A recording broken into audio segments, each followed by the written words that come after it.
Vous vous êtes dit, quand on vous a fait lever pour la lecture de l'Évangile, c'est pour faire catholique. Mais quand on a des invités, est-ce qu'on n'essaye pas de les honorer, de leur faire plaisir? Ou est-ce qu'on leur impose notre manière de voir en disant, après tout, ils n'ont qu'à s'y conformer? Alors sachez, frères et sœurs catholiques, invités au milieu de nous, que nous n'avons pas l'habitude de nous lever pour aucune des lectures. La raison, je ne la connais pas. En soi, ce n'est pas très important. Mais nous sommes invités à réfléchir aujourd'hui au travers de ces trois textes sur ce qui peut nous rassembler ou nous opposer. Et quand j'ai su, il y a déjà avant l'été, que le 27 septembre, je prêcherais à Corzier, que ses amis de l'équipe Notre-Dame avaient souhaité se joindre, je pensais aussi à David Grunberg, qui malheureusement est décédé de manière tragique il y a 2 mois, parce que souvent à la sortie du culte, il est catholique, David. Et on discutait un petit peu de comment ça se passe pour lui, puis voilà, je pense qu'il était assez content de vivre aussi son chemin de foi dans la communauté de Corzier, mais en même temps, voilà, David n'était pas devenu protestant réformé, même si nous étions frères dans la foi, disciples de Jésus-Christ. Et c'est vrai que parfois on a tendance à oublier que notre manière de vivre la foi n'est pas la seule. Moi, j'ai été élevé comme un fils de pasteur. Je ne sais pas si j'étais un bon protestant, je ne sais pas si ça existe un bon protestant. Enfin, un pas trop mauvais protestant. J'avais mes convictions. Elles venaient aussi par mon éducation, par ma famille, par mon grand-père qui était un ancien catholique devenu pentecôtiste et puis réformé. Alors c'est vrai qu'on a parfois tendance à croire que, à choisir dans toutes les manières d'être chrétien, la nôtre est la moins mauvaise. Et puis très vite, on se convainc quand même que c'est la meilleure. Alors je vous propose ces 3 lectures qui nous parlent d'un repas. Cette promesse que Dieu fait par la bouche du prophète Joël, qu'après une période de mise à l'épreuve, une période de crise et de disette, peut-être comme celle que nous vivons, Dieu a une promesse qui va se traduire par une abondance et par cette affirmation « vous mangerez à satiété ». Moi, je sais ce que c'est que de manger à satiété. Des fois, mon épouse me regarde quand j'en suis à la 3e assiette, surtout si c'est des frites belges. Mais je pense que les Vaudois aussi, quand vous dégustez un bon papé ou une fondue, voilà, on ne va pas gâcher ce qui reste, alors on mange plus peut-être que de raison, et c'est Dieu qui nous fait cette promesse, qu'il y a une promesse d'abondance qui est là pour nous. Nous le voyons aussi dans cette parole de Paul. Le repas devient un lieu révélateur de ce qui se joue dans cette communauté naissante de Corinthe. Tous ces hommes et ces femmes qui ont cru en Jésus, qui devraient n'être qu'un seul corps et un seul cœur, on voit que c'est chacun pour soi. Les riches y viennent et ils sortent de leur panier le champagne et le caviar, et les pauvres, ils n'ont que de l'eau et du pain. Mais c'est le repas du Seigneur, on est tous ensemble. Et Paul leur dit, mais les amis, c'est quoi votre logique? C'est ça la bonne nouvelle de Jésus-Christ? Les riches avec les riches, les pauvres avec les pauvres? Et cette femme cananéenne qui vit une détresse sans nom, sa propre chair, sa fille qui est liée par le diable, et personne n'a pu l'aider. Elle vient à Jésus, et Jésus lui donne une parole de repas. Désolé, madame, mais le pain dont je dispose, il est juste réservé au peuple d'Israël. Ah bon, dit la femme, mais je me contenterai des miettes. Et Jésus est interpellé, épaté, enthousiasmé par la foi de cette femme. Alors le repas, c'est quelque chose de fondamental dans toutes nos cultures. Tous les grands événements de la vie, il y a un repas. Quand on veut fêter un baptême, repas de baptême. Quand on fait un mariage, repas de mariage. Quand c'est un anniversaire, repas d'anniversaire. Même aux enterrements, on fait des repas de deuil. Et plus l'événement va être important, plus on va mettre les petits plats dans les grands. Un jour, j'ai visité le palais de Windsor en Angleterre, là où la reine d'Angleterre a un de ses palais. Et on nous montrait la vaisselle d'apparat de la reine d'Angleterre. Des plats, des assiettes, des couverts en vermeil. Je ne savais même pas ce que c'était le vermeil. Il paraît que c'est encore mieux que l'or. Des soupières en argent, des saucières serties de perles. Alors vous imaginez quand vous êtes invité à un repas au palais de Windsor par la reine d'Angleterre, vous avez 4 fourchettes à gauche, 3 couteaux à droite, 2 cuillères, 3 ou 4 verres, et puis si vous n'avez pas lu Nadine de Rothschild, vous ne savez pas comment vous y prendre. Et Dieu est dans cette culture-là. Dieu ne nous invite pas juste avec une écuelle et puis une cuillère en bois. Le repas que nous partagerons avec le Seigneur dans son royaume, je pense que ça ressemblera plus à un repas à la cour d'Angleterre qu'à un snack chez McDo. Et puis dans un repas, même un très bon repas, ce qu'on découvre vite, c'est l'importance des relations. Je ne sais pas comment ça se passe pour vous, mais c'est vrai qu'on va plutôt inviter d'abord les membres de notre famille, souvent, nos parents, nos frères et sœurs, on va inviter nos amis, quelques collègues de travail avec qui ça se passe bien. Mais les gens qu'on aime moins, on n'a pas trop envie de partager un repas avec eux. Quand vous êtes à la cantine, je m'adresse aux adolescents qui sont là, vous voyez que vous avez votre plateau repas, puis vous regardez, ah non celui-là, non celle-là. Et vous allez vous asseoir avec des gens avec qui vous avez envie de partager, de parler, de rigoler. On fonctionne tous comme ça. Et puis, dernière chose, quand on vit un repas, il y a des règles, des fois très compliquées. Un rince-doigt, ça ne se boit pas. Mais si on ne vous l'a jamais dit, en plus c'est un peu citronné, on peut se dire, tiens, un petit bol de limonade. Mais si vous faites ça, essayez de manger une pêche avec un couteau et une fourchette. Moi, j'ai dû m'y plier. C'est tellement simple de le prendre en main, de croquer, mais dans un repas à la cour de la reine d'Angleterre, ça ne se fait pas. Alors, vous voyez, le repas, il est là dans notre vie quotidienne, il met en œuvre des choses fondamentales et à travers l'Écriture aussi, on retrouve cette importance du repas. Abraham, c'est dans un repas qu'il accueille le Seigneur, qui lui annonce la naissance du Fils promis. Joseph, qui a été trahi par ses frères, qui a été esclave en Égypte quand il est devenu le Premier ministre, c'est au cours d'un repas qu'il va enfin dire à ses frères « Je suis celui que vous avez vendu ». Et il pourra même dire à la fin du livre de la Genèse « Le mal que vous pensiez me faire, Dieu en a fait du bien ». Quand le peuple d'Israël va enfin quitter l'Égypte où ils sont esclaves, Dieu leur dit « Préparez un repas, le repas de la Pâque ». Et c'est à l'issue de ce repas qu'ils peuvent sortir et aller vers la liberté. Et quand nous récitons « L'Éternel est mon berger », le psaume 23, que fait le bon berger ? Il nous conduit sur des prairies d'herbes fraîches, vers des eaux paisibles. C'est le top du berger. C'est un berger 5 étoiles qui donne ce qu'il y a de meilleur à son troupeau. Et Jésus, quand il voit la foule qu'il écoutait toute une journée, je devrais faire ça ce matin, vous prêchez jusqu'à 17h, sans manger, sans boire. Mais je ne suis pas Jésus pour multiplier les pains et les poissons. Alors Jésus les nourrit et tout le monde est étonné.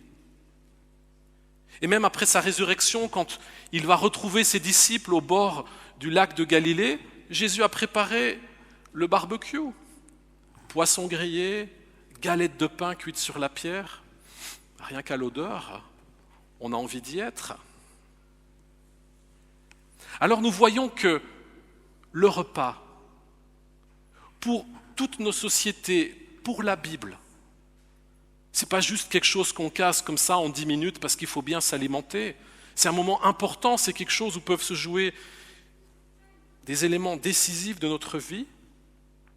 Alors bien sûr, on peut être invité à jeûner, et ce soir c'est le début de Yom Kippour.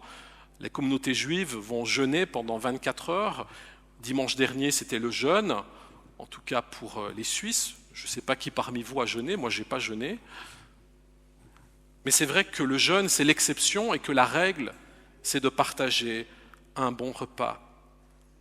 Dieu veut donner avec abondance. Et Dieu veut que la communauté de ses disciples cultive cette culture de la générosité, du partage. Si c'est chacun pour soi, ça ne marche pas. Et c'est ça la force aussi du christianisme au travers des âges.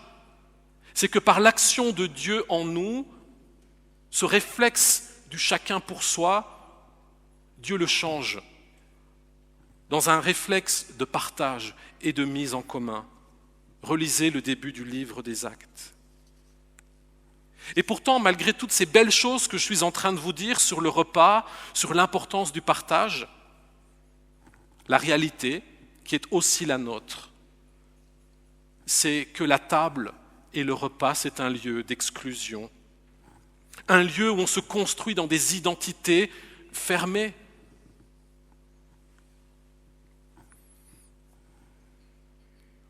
Quelqu'un un jour prit cet exemple que si la quantité de nourriture disponible pour l'humanité était symbolisée par une tranche de pain, les pays occidentaux, ils auraient toute la mie, et nous ne sommes qu'une minorité, et le reste de la planète, les 3/4 de la planète n'auraient que la croûte.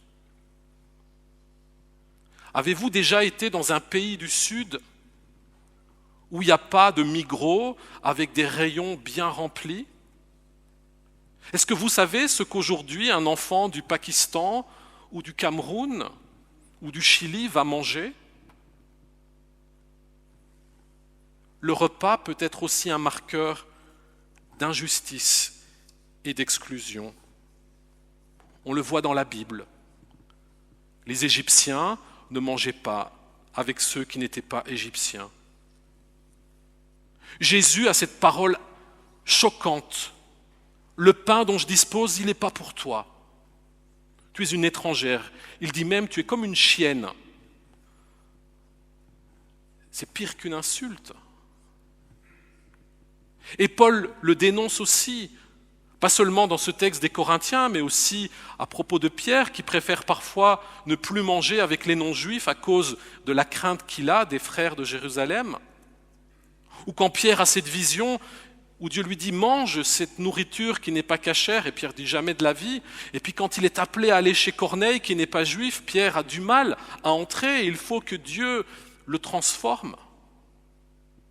Nous aussi, nous vivons autour de nos tables de l'exclusion. Nous le vivons entre nos églises.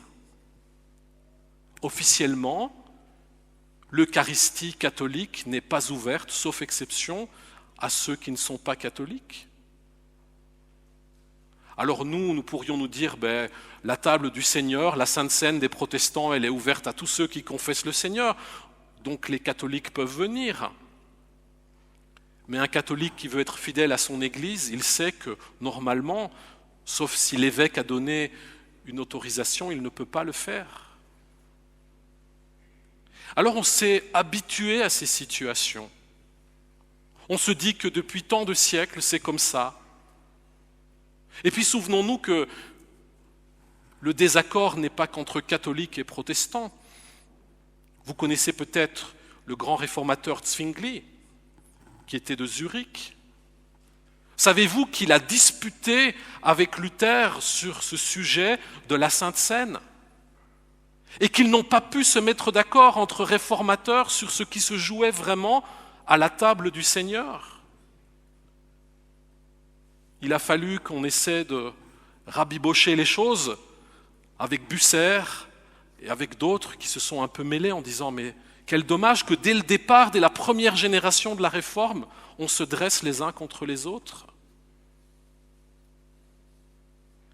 Et puis avouons-le, entre protestants et catholiques, le grand rêve des années 60 et 70 que les choses allaient vraiment se réconcilier aujourd'hui, on parle même d'un hiver de l'écuménisme pour dire que les carottes sont cuites, c'est foutu, on n'y arrivera pas.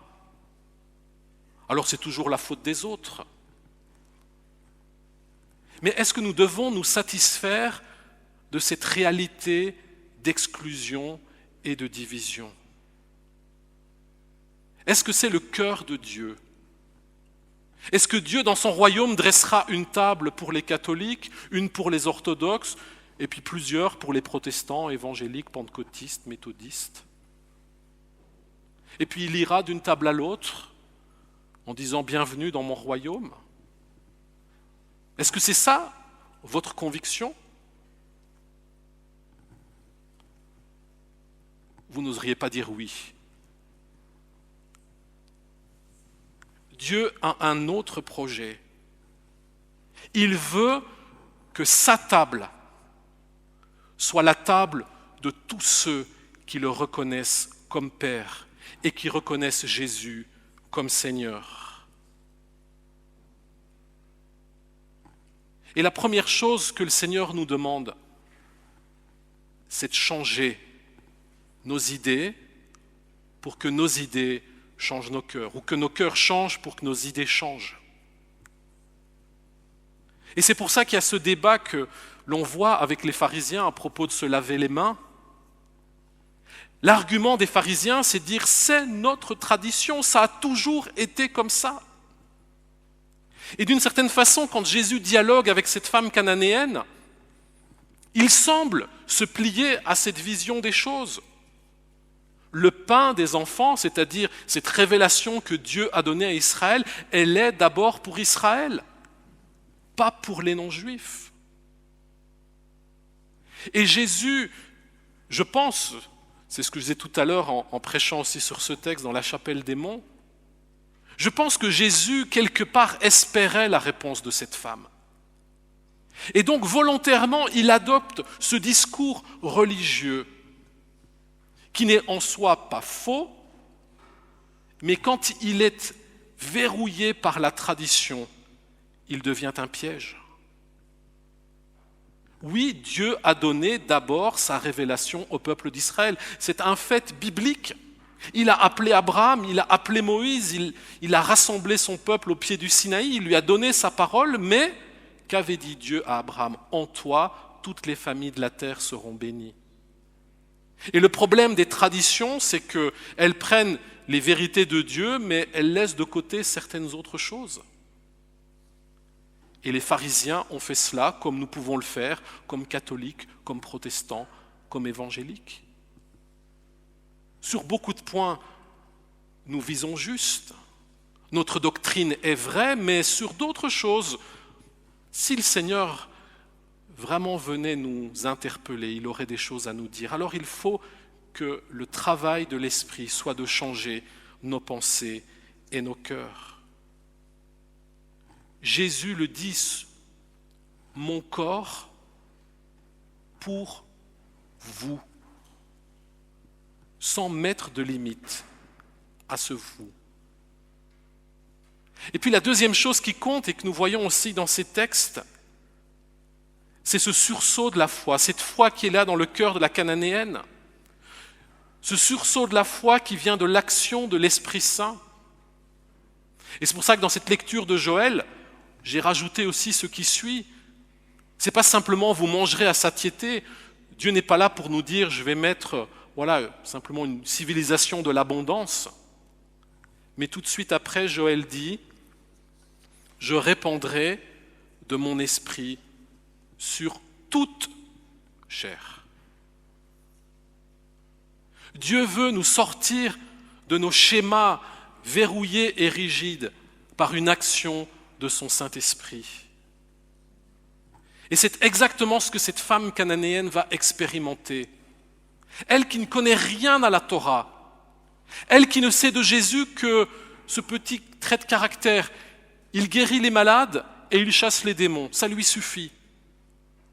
Mais Jésus dira, ta foi est grande, et cette foi, elle lui vient du Dieu créateur et du Dieu vivant. Même chose quand Pierre va chez Corneille. Bien sûr, Corneille, il a un peu cheminé, il s'est rapproché du judaïsme. Il sent que dans cette révélation de la Torah, il y a quelque chose de vrai.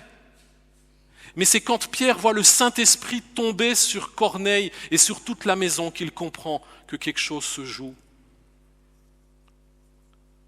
Mon grand-père, qui était un ancien catholique, devenu pentecôtiste et puis réformé, était convaincu pendant des années qu'un catholique ne pouvait pas aller au ciel.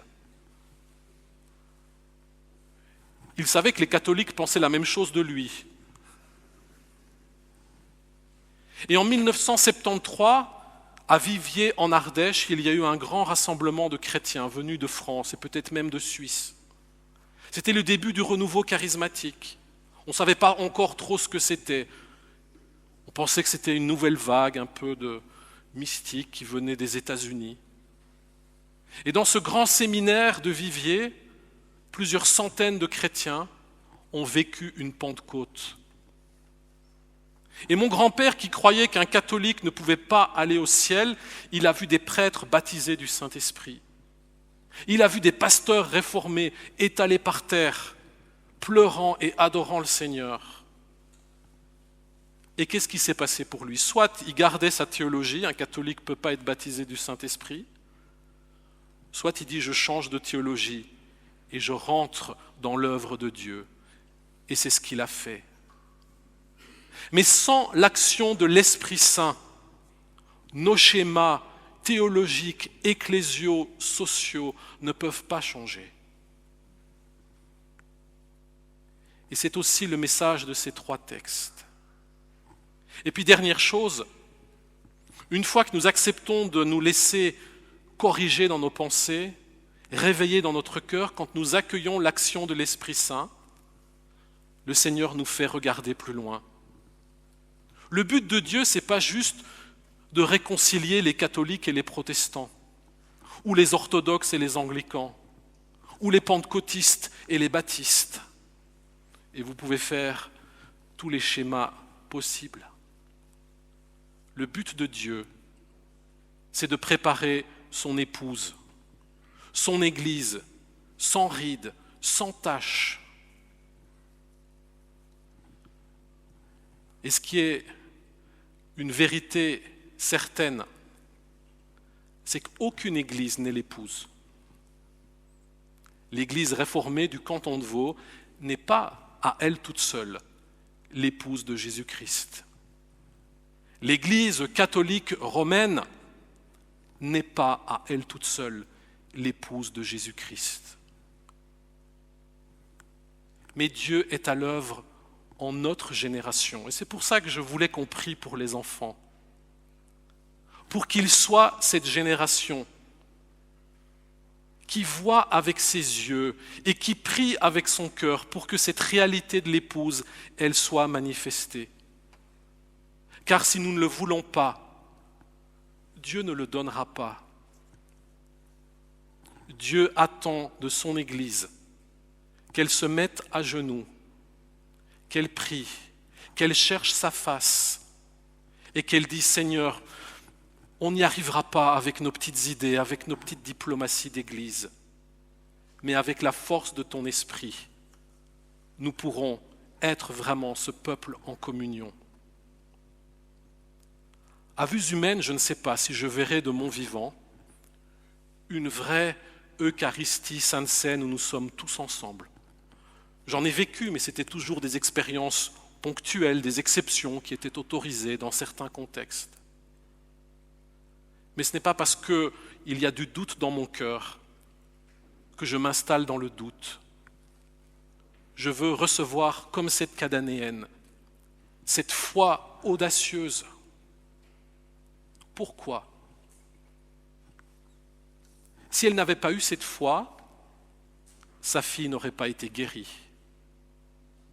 Et c'est exactement ce que Paul dit, ce petit passage de 1 Corinthiens 11 sur lequel souvent on esquive. Que dit Paul? C'est pourquoi, celui qui mangera le pain ou boira la coupe du Seigneur indignement se rendra coupable envers le corps et le sang du Seigneur. Voilà pourquoi il y a parmi vous tant de malades et d'infirmes et qu'un certain nombre sont morts. Alors Seigneur, moi je ne vais plus jamais à l'Eucharistie et plus à la Sainte Seine, si je mets ma vie en danger.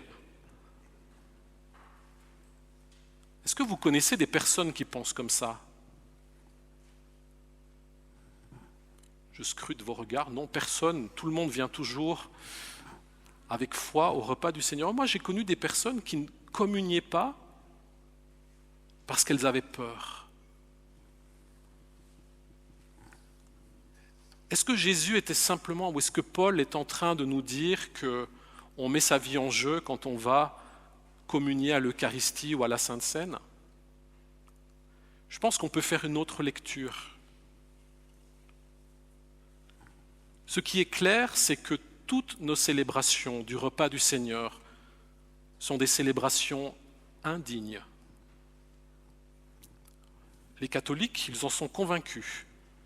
Seigneur, je ne suis pas digne que tu entres chez moi, mais dis seulement une parole et je serai pur. C'est dans la liturgie de l'Eucharistie à chaque fois. Donc l'Église catholique reconnaît, en tout cas, dans la personne de ses membres, qu'ils ne sont pas dignes. Si vous lisez les liturgies de l'Église réformée, là aussi, dans la Sainte Seine, il y a une confession des péchés, nous ne sommes pas dignes.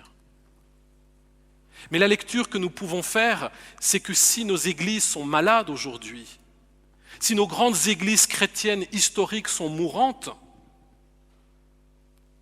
peut-être c'est parce qu'elles n'ont pas reconnu le corps du Seigneur, qu'elles se sont simplement résignées à cette situation triste d'être des églises divisées.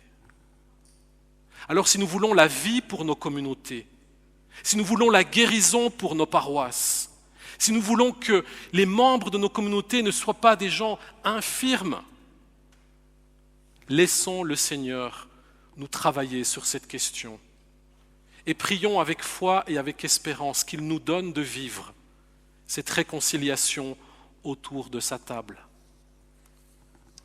Quand et comment ? Je n'ai pas la réponse. Mais j'espère vous avoir partagé le chemin et vous avoir indiqué l'horizon. Je vous invite à prier.